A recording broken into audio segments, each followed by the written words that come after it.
शेतकरी मित्रांनो नमस्कार. आपण पुन्हा एकदा एक पैसे कमवण्याचा मार्ग या विषयामध्ये आपण आज प्रत्यक्षात शेतावर जाऊन तुम्हाला मी आजच्या व्हिडिओच्या मार्फतीने मी शेअर करणार आहे. शेतकरी मित्रांनो, पैसे पण कमवण्याचे जे मार्ग आहेत ते अनेक आहेत आणि अनेक मार्गातून एखादी जर मार्ग आपल्याला खरोखर जर सापडला तर शेतकरी भावाला सुद्धा अमीर, करोडपती, लखपती बनवल्याशिवाय राहणार नाही. तोच एक तो विषय तुमच्या समोर आज मी प्रत्यक्षात घेऊन आलेला आहे. चला तर आजच्या व्हिडिओला आपण आता सुरुवात करू. शेतकरी मित्रांनो, तुम्हाला मी आता प्रत्यक्ष शेतामध्ये आणलेलं आहे आणि हे जे शेत आहे हे हिवाळी पत्तागोबीची लागवड इथे प्रत्यक्षात झालेली आहे. जवळपास 1 हेक्टरला आता ही लागवड करण्यात आलेली आहे, म्हणजे 2.5 एकरला.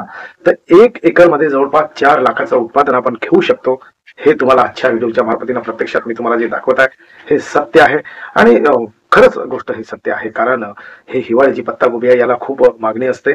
एक पत्तागोबीचा फूल तुम्ही जवळपास 20 ते 30 रुपये प्रमाणे जरी विक्री केले तर 1 एकरचं तुम्ही उत्पादन बघा किती होणार. नक्की 4 लाखापर्यंत तुम्ही उत्पादन नक्की घेऊ शकता.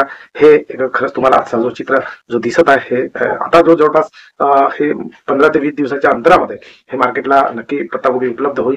आणि हिवाळ्यामध्ये याला एक सुटसुटीत असा एक वातावरण जो आहे तो असल्यामुळे, कुठे एक थंडीचा वातावरण असल्यामुळे या पत्तागोबीला, त्या फुलाला कुठेतरी एक जे वायर इन्फेक्शन आहे हा होत नाही, किंवा कोणत्याही किड्यांचा म्हणा किंवा कोणत्या अळीचा म्हणा एक प्रादुर्भाव सुद्धा होण्यासाठी एक ब्रेक होऊ शकतो. कारण थंडीमध्ये ही जी थंडी आहे ही खूप असते. जवळपास डिसेंबर आणि जानेवारीच्या या अंतरामध्ये जी थंडी आहे ही खूप कमी प्रमाणात असल्यामुळे त्याचा एक कुठेतरी फायदा शेतकरी बांधवांना निश्चित होतो आहे. आणि खरंच शेतकरी बांधवांनी असे वेगवेगळे जे उत्पादन आहेत हे घेण्याचे जर त्यांनी प्रयत्न केले तर निश्चित त्याला एक चांगला पैसा होऊ शकतो.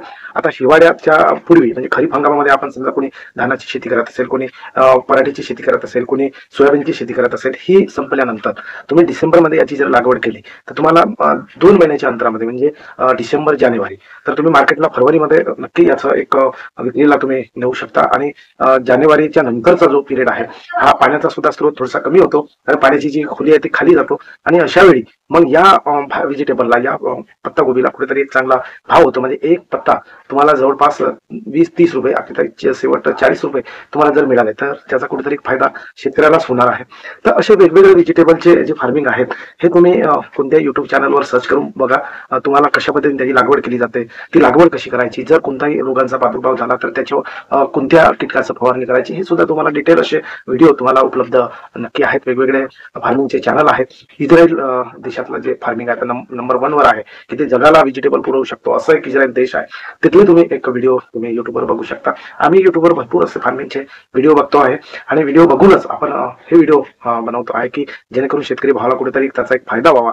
आपण आपल्या आता सगळ्या शेतकऱ्यांकडे स्मार्ट मोबाईल आहेत. या स्मार्ट मोबाईलचा तुम्ही जो फायदा आहे तो तुम्ही या व्हिडिओ बघून जर प्रत्यक्षात ती शेती करण्याचा प्रयत्न केला तर निश्चित त्याचा एक फायदा झाल्याबिगर राहणार नाही. आपण एक कोणत्याही उत्पन्नावर अवलंबून न राहता दुय्यम जे उत्पादन आहे ते घ्यायला पाहिजे. कारण नंतर मग तुम्ही मार्चच्या नंतर म्हणजे एप्रिल मे मध्ये मग पाण्याचा जो प्रमाण तो खूप खाली जातो. मग कोणाकडे बोर असेल, विहीर असेल, नदी त्या आटून जातात. मग अशा वेळी तुम्ही व्हेजिटेबल नाही पिकवू शकत. तर दुय्यम जो उत्पादन आहे खरीप हंगाम संपल्यानंतर रब्बीमध्ये तर असे भरपूर आहेत. तुम्ही बाजरी म्हणा, जवस आहे, आणखी चना आहे, वटाणा आहे, लाख आहे, याची तुम्ही करताय ठीक आहे. परंतु व्हेजिटेबल मध्ये तुम्ही जर असे निश्चित तुम्ही जर म्हणजे चांगले तुम्ही व्हेजिटेबल पिकवले तर पैसा तुम्हाला जरूर फायदा होईल. छोटासा व्हिडिओ तुम्हाला नक्की आवडलेला असेल.